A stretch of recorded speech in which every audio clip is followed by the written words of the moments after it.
Hey everyone welcome back to my new video. ಇವತ್ತು ನಾನು ಒಂದು ಸ್ಪೆಷಲ್ ಗ್ರೀನ್ ಪೀಸ್ ಅದು ಗ್ರೀನ್ ಮಸಾಲ ಯಾವ ರೀತಿ ಕ್ವಿಕ್ ಆಗಿ ಮಾಡೋದು ಅಂತ ಹೇಳಿಕೊಡ್ತೇನೆ. ಓನ್ಲಿ 5 ಮಿನಿಟ್ಸ್ ಅಲ್ಲಿ ಮಾಡಿ ಮುಗಿಸುವಂತದ್ದು. ಸೊ ಇದರ ಕೊನೆಯಲ್ಲಿ ನಾನೊಂದು ಟ್ರಿಕ್ಸ್ ಕೂಡ ಹೇಳ್ತೇನೆ. ಸೊ ನಿಮಗೆ ಟೇಸ್ಟ್ ಆಗಿ ಬರ್ಲಿಕ್ಕೆ ಏನ್ ಮಾಡ್ಬೇಕು ಅಂತ ಹೇಳಿ ಕೂಡ ಎಲ್ಲರೂ ಕೂಡ ವಿಡಿಯೋ ಸ್ಕಿಪ್ ಮಾಡದೆ ಕೊನೆ ತನಕ ನೋಡಿ. ಮತ್ತೆ ನಿಮಗೆ ಇಷ್ಟ ಆದ್ರೆ ಲೈಕ್ ಅಂಡ್ ಶೇರ್ ಮಾಡಿ. ಮತ್ತೆ ಈಗ ಅದಕ್ಕಾಗಿ ನಾನು ಬೇಕಾಗಿರುವಂತಹ ಇಂಗ್ರೀಡಿಯೆಂಟ್ಸ್ ಅಂತ ಹೇಳಿದ್ರೆ ಪೊಟ್ಯಾಟೊ, ಮತ್ತೆ ಕ್ಯಾರೆಟ್, ಆನಿಯನ್ ಮತ್ತೆ ಟೊಮೆಟೊ ಎಲ್ಲ ಕೂಡ ಒಂದೊಂದು ಹಾಕಿದ್ದೇನೆ.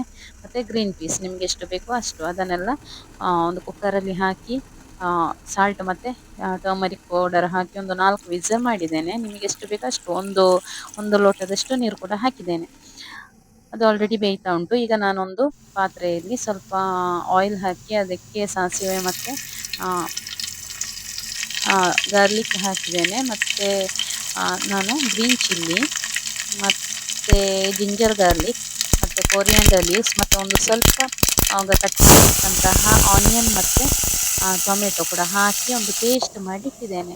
ಸೊ ಆ ಪೇಸ್ಟನ್ನು ಈಗ ಈ ಆಯಿಲಿಗೆ ಹಾಕಿ ನೋಡಿ ಈ ರೀತಿ ಮಿಕ್ಸ್ ಮಾಡಿದ್ದೇನೆ. ಮಿಕ್ಸ್ ಮಾಡಿದ ನಂತರ ನಾನು ಆಲ್ರೆಡಿ ಬೇಯಲಿಕ್ಕೆ ಇಟ್ಟಂತಹ ಕ್ಯಾರೆಟ್, ಪೊಟ್ಯಾಟೊ, ಆನಿಯನ್, ಟೊಮೆಟೊ ಮತ್ತು ಗ್ರೀನ್ ಪೀಸ್ ಏನಿದೆ ಅದು ಆಲ್ರೆಡಿ ಬೆಂದಿದೆ. ಅದರಿಂದ ನಾನು ಒಂದು 25% ಅಷ್ಟನ್ನು ನಾನು ತೆಗೆದು ಬೇರೆ ಇಟ್ಟಿದ್ದೇನೆ. ಸೊ ಉಳಿದದನ್ನು ನಾನು ಇದಕ್ಕೆ ಬಾಣಲಿಗೆ ಹಾಕಿ ಎಲ್ಲ ಮಿಕ್ಸ್ ಮಾಡಿದ್ದೇನೆ.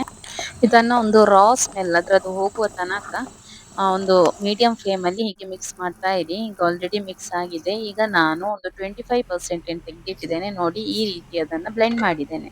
ಮಾಡಿ ಅದನ್ನು ಇದಕ್ಕೆ ಹಾಕ್ತೇನೆ. ಯಾಕೆಂತ ಹೇಳಿದರೆ ನಮ್ಮದು ಮಸಾಲೆ ಕರಿ ಏನಿದೆ ಅದು ಸ್ವಲ್ಪ ಗಟ್ಟಿಯಾಗಿ ತಿಕ್ಕಾಗಿ ಬರ್ಲಿಕ್ಕೋಸ್ಕರ ಮಾತ್ರ. ಅಂದರೆ ನೀವು ಚಪಾತಿಗೆ, ಪರೋಟ ಯಾವುದಕ್ಕೂ ಕೂಡ ಇದನ್ನು ಯೂಸ್ ಮಾಡ್ಬೋದು. ನೋಡಿ ಎಷ್ಟು ಚೆನ್ನಾಗಿ ಕಾಣ್ತಾ ಉಂಟು ಅಂತ ಹೇಳಿ. ಸೊ ಅಷ್ಟೇ ಟೇಸ್ಟ್ ಕೂಡ ಉಂಟು. ಸೊ ಅದಕ್ಕೋಸ್ಕರ ನೀವು ಕೂಡ ಹಾಗೆ ಒಮ್ಮೆ ಮಾಡಿ ನೋಡಿ. ಒಂದು 25% ಅಷ್ಟನ್ನು ತಗೊಂಡು ಗ್ರೀನ್ ಪೀಸ್ ಮಾತ್ರ ಇದ್ರೂ ಕೂಡ ಪರವಾಗಿಲ್ಲ, ಒಂದು ವೇಳೆ ಪೊಟ್ಯಾಟೊ, ಕ್ಯಾರೆಟ್ ಇದ್ರೂ ಪರವಾಗಿಲ್ಲ, ಎಲ್ಲ ಕೂಡ ಒಟ್ಟಿಗೆ ಬ್ಲೆಂಡ್ ಮಾಡಿ ಇದಕ್ಕೆ ಹಾಕಿದ್ರೆ ಆಯ್ತು. ನೋಡಿ ಈ ರೀತಿ ಬಂದಿದೆ. ಸೊ ಎಲ್ಲರೂ ವಾಚ್ ಮಾಡಿ. Thank you for watching.